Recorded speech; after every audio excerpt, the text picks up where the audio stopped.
নমস্কার বন্ধুরা, আজকে আবার শেয়ার করছি পাটিসাপটা পিঠের রেসিপি।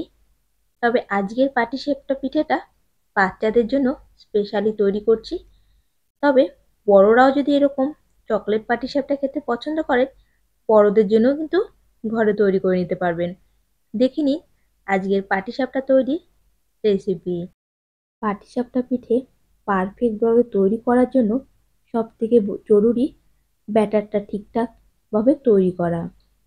আমি যেভাবে তৈরি করেছি এভাবে আপনারাও কিন্তু তৈরি করে নিতে পারবেন।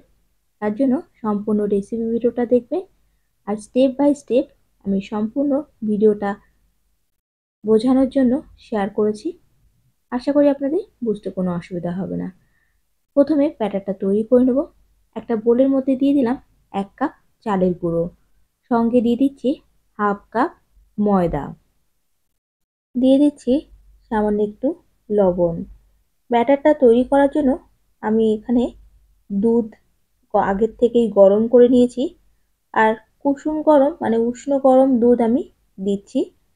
আমি এখানে 1 কাপ চালের গুঁড়ো আর হাফ কাপ ময়দার জন্য 1.5 কাপ দুধ নিয়েছি। যদি দুধ দিতে অপছন্দ থাকে তাহলে উষ্ণ গরম জল দিয়েও কিন্তু ব্যাটারটা তৈরি করে নিতে পারেন। সেক্ষেত্রে 2 টেবিল স্পুন গুঁড়ো দুধ ব্যবহার করবেন, তাহলে স্বাদটা অনেকটা ভালো হবে।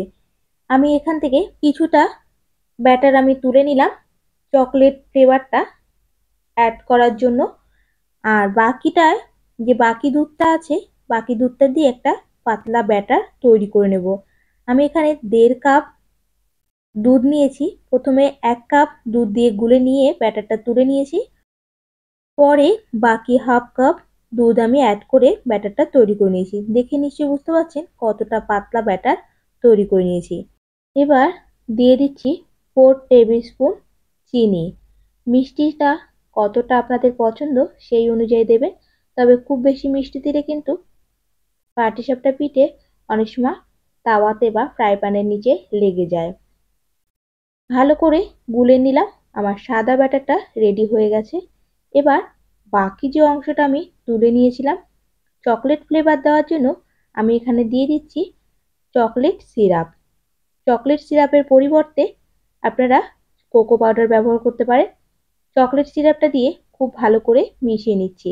যেহেতু সিরাপ একটু পাতলা, তাই আমি ব্যাটারটা তুলে নেওয়ার সময় অনেকটা গাঢ় ব্যাটার তুলে নিয়েছিলাম। দুটো ব্যাটার আমার রেডি হয়ে গেছে। এবার পাটিসাপটাটা তৈরি করার জন্য একটা তাওয়া গরম করে নিয়েছি। আমি গ্যাসের ফ্লেমটা একদম লোতে রেখেছি। তাওয়াটা একটু গরম হয়ে যাওয়ার পরে ঘি ব্রাশ করে নিলাম।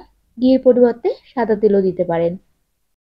প্রথমে চকলেট ফ্লেভারের যে ব্যাটারটা তৈরি করে রেখেছিলাম, ব্যাটারটা এরকম করে একটু ঘুরিয়ে দিয়ে দিলাম।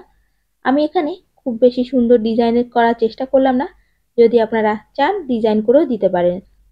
ঠিক 1 মিনিট পরে দেখুন অনেকটা ড্রাই হয়ে গেছে। এবার যে সাদা ব্যাটারটা তৈরি করে রেখেছিলাম ওপর থেকে সাদা ব্যাটারটা এরকম করে ছড়িয়ে দিলাম।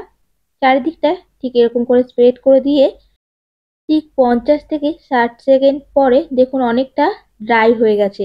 এবার পছন্দ মতো যে কোনো চকলেট এরকম করে সাইডে দিয়ে দিন, দিয়ে সাইড থেকে উল্টে নিলে কিন্তু একদম রেডি হয়ে যাবে চকলেট পাটিসাপটা পিঠে। আমার কিন্তু পার্সোনালি ভীষণ প্রিয় এই পিঠেটা।